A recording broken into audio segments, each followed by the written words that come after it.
Dr. Ravanoff, are warning signs important? And if so, is it necessary to have them written in several languages?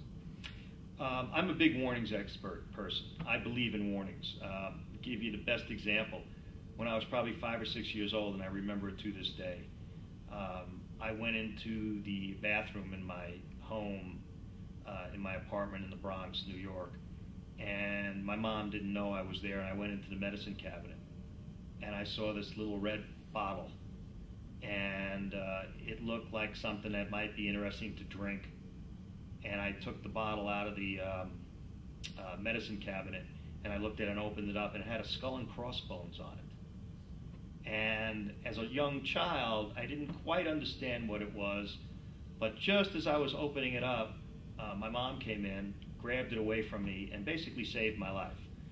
And I've always realized I would probably not drink out of any bottle that has a skull and crossbone on it.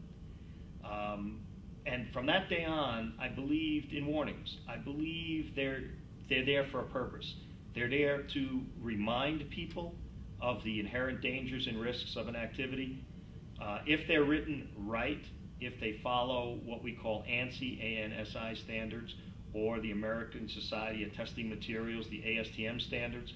And by the way, there are standards from the ASTM on warning signs for health clubs and fitness facilities. And I recommend every single facility go to that standard and devise their warning signs based upon the criteria in that standard.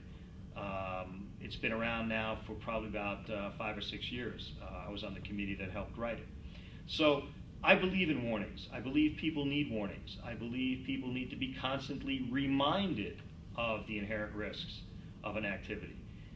Having said that then, given the diversity of cultures in our society, and given the fact that we have so many different people who may speak different languages, I think it behooves a school or a fitness center and so forth to either make sure people with another language understand the English warnings. That's one way to do it. Make sure they understand what those warnings say.